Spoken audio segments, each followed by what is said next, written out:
Good morning, students. We're going to learn a new lesson today. Before we learn this new lesson, I'm going to show you a video. I want you to pay attention to the video. Hi, hey, you're back from your game. How was Yes, it? yes, it was good. You know what I read in the news now? Messi, he's leaving Barcelona. You know that? Yes, yes, I know. What? You know what? Forget that also. Even Virat Kohli is no more captain of the Indian team. I don't know what is happening to sports nowadays. All these people, they're leaving one club, joining another club. Why they can't be happy where they are? I don't understand. But you should be happy, where you are. You should be happy. No, no, but he's joining us. But no, the thing is, I don't understand. You should be happy where you are, bloom where you are planted. Why you have to No, leave but if your you're getting somewhere joy? else, No, but that is not the point. The point is when you grow somewhere, someone has given you something, you should be committed to them. You no, should but you not. can even go somewhere else too. No, it's not that. It's not that. You should be faithful. You should be faithful. Tomorrow, if you get better mommy and daddy, you're going to leave your mommy and daddy and go But they somewhere didn't else. make No, that, huh? no, but nothing. So, the video that you saw was a video of my brother and me talking. And if you paid attention, you would notice that I was the only one talking. I was not giving him an opportunity to speak. So, conversation is one where both the people talk and listen equally.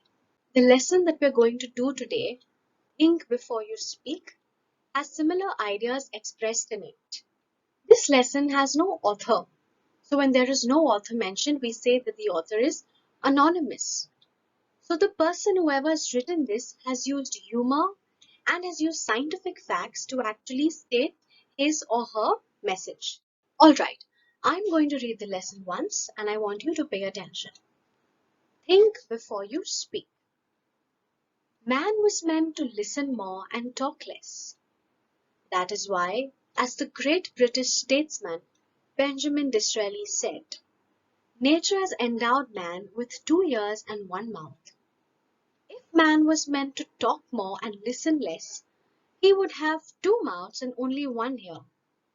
Imagine how we would have looked. How strange, with two mouths on the two sides and one ear at the center. And mind you, the ears are like funnels, open all the time. There is no door with which you can close them. Whereas, if you have to speak even one single word, that word must pass through two walls, two fences. There is firstly the fence of these two rows of teeth. There is secondly the fence of the two lips. Before a word can be spoken, it has to pass. It has to pierce through these two walls, through these two fences. Therefore, we must think at least twice before we utter a word. Alright, I'm going to ask you two simple questions. What is the name of the statesman whose quote is mentioned right at the beginning of the lesson? It's Benjamin Disraeli. What must a spoken word pass through? The word must pass through two fences. We shall now do the first paragraph in detail. Tell me, what was man meant to do? Man was meant to listen less, talk more, listen more, talk less, or listen and talk equally. Let's see. Man was meant to listen more and talk less. This here is Benjamin Disraeli. Now I want you to identify a word that means a respected person in politics and society. Is it statesman? Is it British? Or is it great? Let's check for the answer. It's not great. It's not British. It is statesman. Benjamin Disraeli was a statesman. Now tell me, children, according to Benjamin Disraeli's quote, what has nature endowed man with? Two legs and two hands, 2 ears and one mouth, two eyes and one nose. All of these are right answers, but according to Benjamin Disraeli's quote, nature has endowed man with 2 ears and one mouth. Why has nature endowed man with 2 ears and one mouth? I'll give you some choices, okay? Is it because man can talk confidently? Is it so that man can listen more and talk less? Or is it that man can listen and also talk? We'll see. Nature has endowed man with 2 ears and 1 mouth so that man can listen more and talk less. I now want you to identify a word that means to give. Is it endowed? Is it meant? Or is it nature? We'll check. It's not nature. It's not meant. It is endowed. To endow means to give. According to the author, how would we look if we had 2 mouths and 1 ear? Would we look beautiful? Would we look strange? Or would we look joyful? I think you're guessing the right answer. We would look strange. Now I want you to identify a word here that means unnatural, something that is not natural, not given by nature. Is it strange? Is it imagine? Or is it center? We'll see. It is strange. Something that is strange is also something that is unnatural. Why do you think we'd look strange if we had 2 mouths and 1 ear? I will put up some options. Is it because Benjamin Disraeli said so? Is it because it is unnatural? Or is it because the number of ears that we have should match the number of eyes? We have 2 eyes, so we should have 2 ears. We'll see. We would look strange with 2 mouths and 1 ear because it is unnatural and hence it is strange. We are not used to seeing anyone with 2 mouths and 1 ear and hence it would be strange. Now children, I want you to look at these 2 lines. Man was meant to listen more and talk less. If man was meant to talk more and listen less, he would have 2 mouths and only 1 ear. Children, we see the word man used. Does it mean that only men should listen more and talk less? No. Man is used to indicate both men and women. It is used as common gender. Even though it is used as common gender, very often in our society, men and women are not treated equally. I'm going to show you a short video. I want you to pay attention. Alright? Boys don't play with dolls. Girls don't like us. क्या लड़कियों जैसा रो रहा है? Oh my god, it's a girl. Yes, I'm a girl. And yes, I am a boy. और हाँ, कभी कभी अब सबके लिए ये मानना काफी डिफिकल्ट होता है कि मुझे भी रोना आता है। कि कार्स मुझे भी अच्छी लग सकती है। और पिंक हम दोनों का फेवरेट कलर हो सकता है। चिल माँ, it's just a color.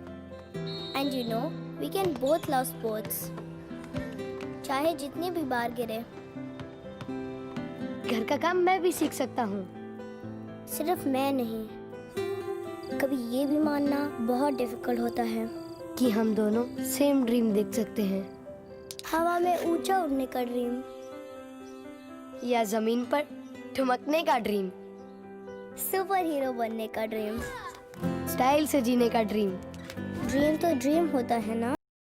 For years and years now, women have been treated unequally. And now, just to make up for that, men should not be treated unequally. Just to make up for years and years of women being treated unequally. In fact, everyone should get a chance and opportunity according to their own capability. If a woman is good at sports, better than a man, she should be given the chance to explore her talent. If a man is better at classical dancing, he should be given a chance. There is no such thing as a woman can't do this and a man can't do that. Everything can be done by both men and women equally. Just like we saw in our textbook, the word man is mentioned. We can do our bit in our language and also when we behave with others. We should treat everyone equally with respect, no matter if the person is a man or woman, a girl or a boy.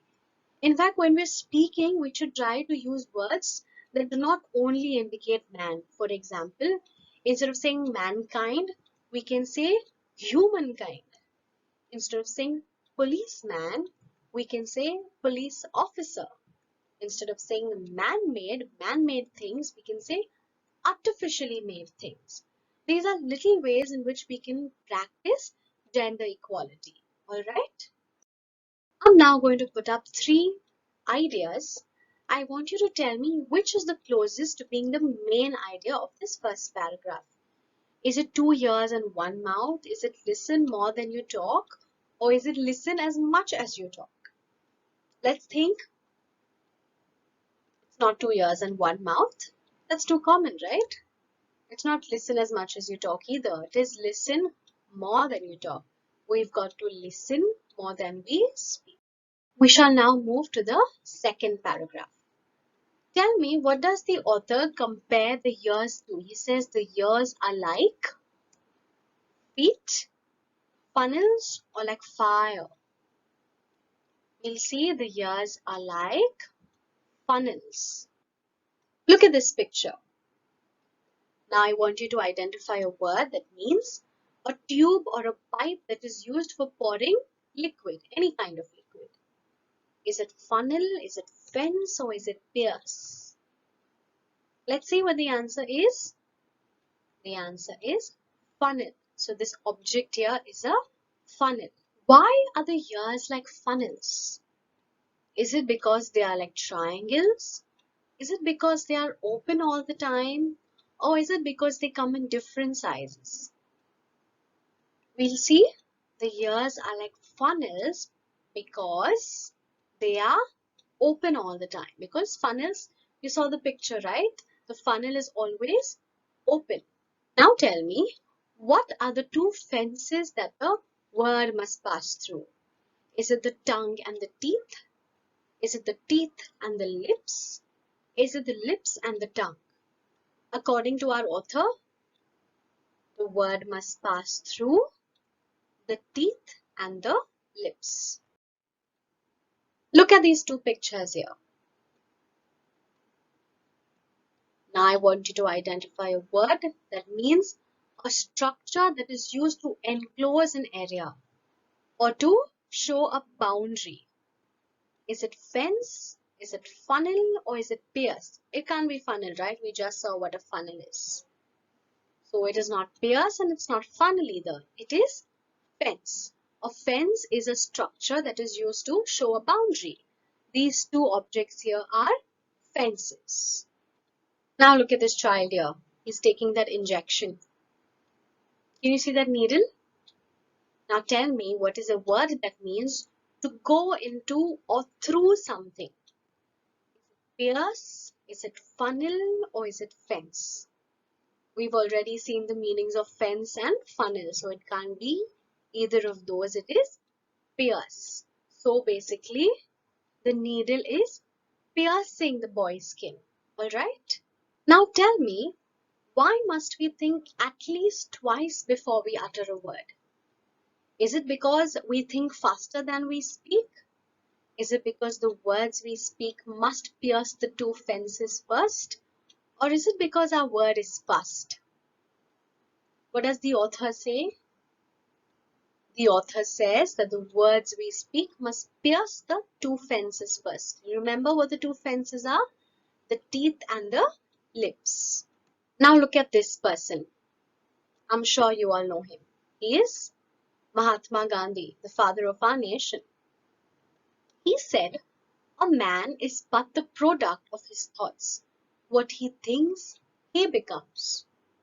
So that means if we think good things, we speak good things and we do good things. If we do the opposite, that is, if we think bad things, we speak bad things and then we do bad things. So to be good people, we have to first have good thoughts. Now let's select our main idea for the second paragraph that we've done. Is it the teeth and lips? Could it be the journey of a word? Or could it be a single word? The teeth and lips? No. No. Or a single word? No. Can we say the journey of a word?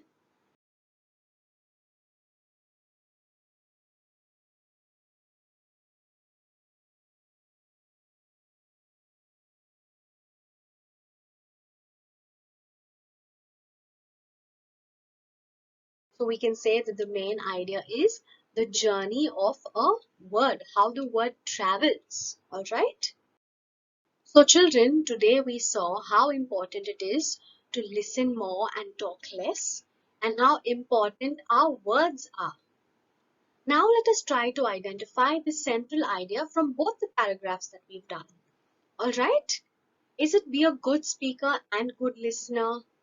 Is it be a good speaker but a better listener? Or is it be a good speaker but a bad listener?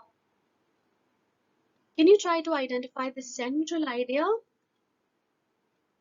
It is be a good speaker but a better listener. Now, children, what is the style of writing of this lesson that we've done? Is it a story? Is it describing something? Is it talking about something specific? Or is it giving you information about something? It is giving information, right? So such types of writings are called expository writings. Writings that give you some kind of information are called expository writings. All right, children, before we close, there's a small assignment for you. I want you to go to YouTube and watch this short video. It's a very interesting video. It's called How to Be a Good Listener. It is by Amaze.org. I want you to watch this video and write in a short paragraph what you have learned from it and how you can put into practice. All right? So that's it for today. Thank you. Take care and have a nice day.